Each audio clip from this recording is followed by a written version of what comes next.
Hello everyone, good morning to all of you and welcome to online study point. दोस्तों, आज है 7 अप्रैल और आज की इस वीडियो में हम 7 अप्रैल से रिलेटेड करंट अफेयर के सभी इंपॉर्टेंट क्वेश्चन को कवर करने वाले हैं।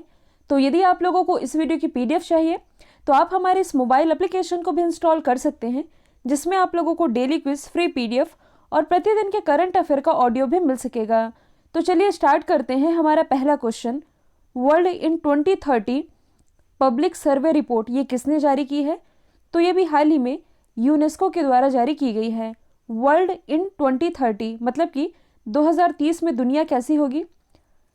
2030 में मतलब कि ये साल आते आते दुनिया के सामने कौन कौन सी महत्वपूर्ण चुनौतियां होंगी। तो इसने ये जो रिपोर्ट रिलीज की है, इसमें 4 प्रमुख चुनौतियां बताई गई हैं जो कि 2030 में इंसानों के सामने आने वाली है।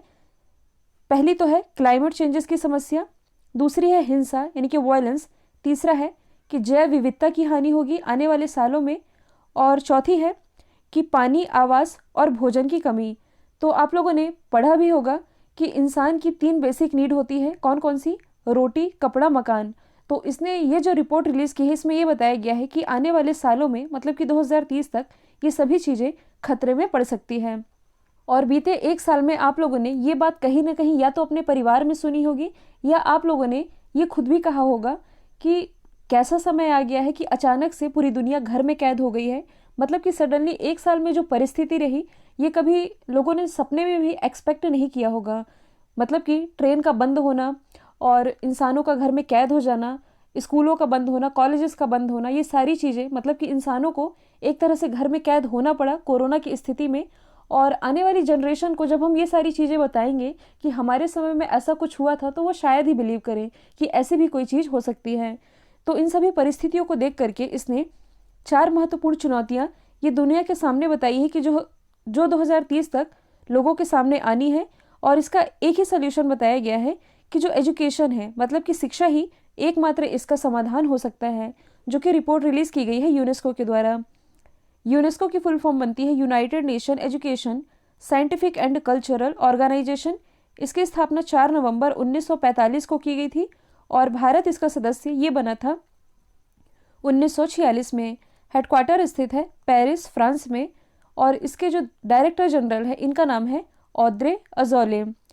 और यदि आपसे पूछा जाए कि यूनेस्को के वर्ल्ड हेरिटेज साइट में भारत के कितने स्थल शामिल हैं, तो ये है कुल 38, जिसमें कि 30 तो प्राकृतिक हैं, 7 है सांस्कृतिक और 1 है मिश्रित। और एकमात्र मिश्रित स्थल जो कि यूनेस्को के वर्ल्ड हेरिटेज साइट में शामिल है, जो कि है कंचनजंगा। कंचनजंगा जो कि सिक्किम में स्थित है, इसे 2016 में इसमें शामिल किया गया था। अब यदि हम अदर ऑप्शन को डिस्कस करें तो हाल ही में यूनाइटेड नेशन के द्वारा एक रिपोर्ट रिलीज़ की गई थी जिसका नाम है ग्लोबल माइग्रेशन रिपोर्ट, जिसमें यह बताया गया था कि पूरी दुनिया में सबसे ज़्यादा प्रवासी ये भारतीय ही हैं। मतलब कि ये भारतीय ही हैं जो कि बतौर प्रवासी अन्य देशों में रह रहे हैं। यूनाइटेड नेशन एनवायरनमेंट प्रोग्राम जो कि यूएन की ही एक संस्था है, इसके द्वारा कौन सी रिपोर्ट रिलीज़ की जाती है? Global environment outlook report. World food programme, इसी वर्ल्ड फूड प्रोग्राम को 2020 के नोबेल पीस प्राइज से सम्मानित किया गया था। अगला क्वेश्चन है, हाल ही में किस राज्य के मुख्यमंत्री ने कोविड-19 टीकाकरण को बढ़ावा देने के लिए एक अनूठी उपहार योजना की शुरुआत की है? तो इसकी शुरुआत अभी हाल ही में उत्तर प्रदेश गवर्नमेंट के द्वारा की गई है। अब ये है क्या? उपहार योजना। तो देखिए, अभी भी काफ़ी सारे ऐसे लोग हैं जो कि वैक्सीन नहीं लगवा रहे हैं, मतलब कि वैक्सीन लगवाने के लिए आगे ही नहीं आ रहे हैं। उन्हें ये डर है कि वैक्सीन लगवाने के बाद उन्हें कहीं कुछ हो ना जाए। यदि मैं अपने ही घर की बात करूं तो हमारी भी दादी को कहा गया कि आप भी वैक्सीन लगवा लीजिए, आपकी उम्र के हर लोग लगवा रहे हैं। तो उनका ये कहना है कि वैक्सीन लगवाने के बाद मैं कहीं निपट ना जाऊँ, इस डर से वो वैक्सीन लगवा भी नहीं रही है और अपनी एक मंडली बना ली है जो कि वैक्सीन लगाना ही नहीं चाहती क्योंकि उन्हें डर है। तो यही है कि लोग वैक्सीन लगवाने के लिए आगे आएँ। इसके लिए उत्तर प्रदेश गवर्नमेंट ने लोगों को अवेयर करने के लिए इस उपहार योजना की शुरुआत की है, जिसके लिए जो भी मतलब कि राज्य में उत्तर प्रदेश में जो लोग भी वैक्सीन लगवाएंगे उनके लिए एक लकी ड्रॉ का आयोजन करेगी उत्तर प्रदेश गवर्नमेंट। और जिन्होंने भी वैक्सीन की दोनों डोजेज ले ली हैं, इसके 25,000 से अधिक लाभार्थी को इसका फ़ायदा मिलेगा, मतलब कि इस उपहार योजना का फ़ायदा मिलेगा। और लकी ड्रॉ के बाद लाभार्थियों को 4 उपहार भी दिए जाएंगे। कुछ इस तरीके से लोगों को अवेयर करने के लिए, मतलब कि आगे लाने के लिए कि वे वैक्सीनेशन करवाएं, उत्तर प्रदेश गवर्नमेंट ने ऐसा फैसला किया है। उत्तर प्रदेश की यदि हम बात करें, इसकी राजधानी है लखनऊ, मुख्यमंत्री योगी आदित्यनाथ, राज्यपाल है आनंदीबेन पटेल। भारत में सर्वाधिक लोकसभा सीटें उत्तर प्रदेश से ही आती है, जबकि राज्यसभा सीटों की संख्या 31। राज्य की पशु पक्षी ये सब आप देख सकते हैं। यदि आप करंट से रिलेट करेंगे तो हाल ही में जमीन धारकों के लिए यहाँ 16 डिजिट यूनिकोड ये लॉन्च किया गया। एशिया का सबसे बड़ा एयरपोर्ट ये यही बन रहा है नोएडा में। भारत का पहला लेदर पार्क जो कि कानपुर में बनाया जाएगा। पेपरलेस बजट पेश करने वाला पहला राज्य ये भी उत्तर प्रदेश ही है। अगला क्वेश्चन है, हाल ही में किस राज्य के मुख्यमंत्री ने कोरोना के खिलाफ एक जन जागरूकता अभियान की शुरुआत की है? तो इसकी शुरुआत अभी हाल ही में मध्य प्रदेश गवर्नमेंट के द्वारा की गई है। और क्यों की गई है? तो मध्य प्रदेश में भी कोरोना के केसेस लगातार तेजी से बढ़ रहे हैं, तो इसके लिए लोगों को अवेयर करने के लिए इस अभियान की शुरुआत की गई है, ताकि लोगों को फेस मास्क के इस्तेमाल को लेकर के अवेयर किया जा सके। जैसे कि यदि मास्क नहीं होगा तो उन्हें सम्मान नहीं दिया जाएगा। और इसी क्रम में कुछ दिन पहले मैंने आप लोगों को बताया था कि मेरी मास्क मेरी सुरक्षा अभियान ये भी यहाँ के मुख्यमंत्री ने लॉन्च किया है। रोको टोक अभियान, एक मास्क अनेक जिंदगी, किल कोरोना अभियान, FIR आपके द्वार, ये सभी अभियान अभी हाल ही में मध्य प्रदेश गवर्नमेंट के द्वारा ही शुरू किया गया है। मध्य प्रदेश की यदि हम बात करें, इसकी राजधानी है भोपाल। भोपाल जहां भारत का पहला ई वेस्ट क्लिनिक यानी कि ई कचरा क्लिनिक स्थापित किया गया है। मुख्यमंत्री है शिवराज सिंह चौहान, राज्यपाल है आनंदीबेन पटेल। वैसे ये तो है उत्तर प्रदेश की राज्यपाल, लेकिन ये मध्य प्रदेश के राज्यपाल का एडिशनल चार्ज संभाल रही हैं। मुख्य न्यायाधीश है justice Mohammad Rafiq. Important national park की बात की जाए तो कान्हा, बांधव, पेंच, सतपुड़ा, वन विहार, माधव ये सभी स्थित है मध्य प्रदेश में, जिसमें कि अभी हाल ही में कान्हा, बांधवगढ़ और पेंच इन 3 नेशनल पार्क में नाइट सफारी की सुविधा ये शुरू की गई है। भोपाल से कुछ दूरी पर स्थित है भीमबेटका, जिसे 2003 में यूनेस्को के वर्ल्ड हेरिटेज साइट में शामिल किया गया था। यही अभी हाल ही में विश्व का सबसे पुराना जानवर का जीवाश्म पाया गया है। ओंकारेश्वर, यहाँ के फ्लोटिंग सोलर प्लांट के बारे में मैंने आप लोगों को बताया ही है। अगला क्वेश्चन है, हाल ही में किस राज्य के गृह मंत्री ने भ्रष्टाचार के आरोपों के बाद इस्तीफा दे दिया है? तो हाल ही में महाराष्ट्र के जो गृह मंत्री थे, इनका नाम क्या था? अनिल देशमुख। इन पर अभी हाल ही में 100 करोड़ के भ्रष्टाचार का आरोप लगाया गया, जिसके बाद से इन्हें इस्तीफा देना पड़ा। और अब इसके बाद महाराष्ट्र के जो नए गृह मंत्री हैं ये कौन बनने वाले हैं? दिलीप वलसे पाटिल। अगला क्वेश्चन है, हाल ही में किस कंपनी ने अपने स्मार्टफोन कारोबार को बंद कर दिया है? तो हाल ही में जो LG है इसके द्वारा अपने स्मार्टफोन कारोबार को पूरी तरह से बंद कर दिया गया है। और ऐसा क्यों किया गया है? तो पिछले 6 सालों से इस कंपनी को लगातार नुकसान उठाना पड़ रहा था। इसकी ग्लोबल शेयर यदि देखी जाए तो ये केवल 2% ही है। एक रिसर्च के अनुसार पिछले साल LG के 23 मिलियन फ़ोन शिप किए गए, और इसकी तुलना में यदि सैमसंग को देखा जाए तो इसने 256 मिलियन फ़ोन शिप किए थे। मतलब कि स्मार्टफोन कारोबार LG का अच्छा नहीं चल रहा है, और लगातार होते घाटे को देखते हुए इसने इस कंपनी को शट डाउन करने का फैसला किया है। ऐसा नहीं कि LG कंपनी बंद हो जाएगी। LG जो स्मार्टफोन बेचती है ये स्मार्टफोन का कारोबार केवल बंद करेगी, और अपना जो पूरा ध्यान है ये इलेक्ट्रॉनिक चीज़ों में लगाएगी। जैसे कि LG के फ्रिज आते हैं, टीवी आते हैं, वॉशिंग मशीन आते हैं, तो इस सेक्टर में ये अब ध्यान देगी। अच्छा, यदि आपसे पूछा जाए कि LG ये किस देश की कंपनी है, तो ये है साउथ कोरिया की कंपनी। यदि आप करंट से रिलेट करेंगे तो हाल ही में LG ने अपने होम सोल्यूशन ब्रांड जिसका नाम है LG सिग्नेचर, इसका ब्रांड एम्बेसडर किसे बनाया है? लुइस हैमिल्टन को। लुइस हैमिल्टन जो कि इंग्लैंड से बिलोंग करते हैं और मर्सिडीज के ड्राइवर हैं। यदि हम अदर ऑप्शन को डिस्कस करें तो नोकिया ये किस देश की कंपनी है? ये है फिनलैंड की कंपनी। भारत में नोकिया की ब्रांड एम्बेसडर कौन है? आलिया भट्ट। यदि हम बात करें सैमसंग की तो सैमसंग ये भी साउथ कोरिया की ही कंपनी है, और सैमसंग के द्वारा 2018 में विश्व का सबसे बड़ा सैमसंग कारखाना जो कि भारत में ही खोला गया है, नोएडा के सेक्टर 81 में। अच्छा, रियलमी के ब्रांड एम्बेसडर कौन है? तो रियलमी के ब्रांड एम्बेसडर कुछ समय पहले ही सलमान खान बनाए गए हैं, और रियलमी जो कि एक चाइनीज कंपनी है। अगला क्वेश्चन है, हाल ही में Manohar Parrikar brilliant mind simple life किताब किसके द्वारा लिखी गई है?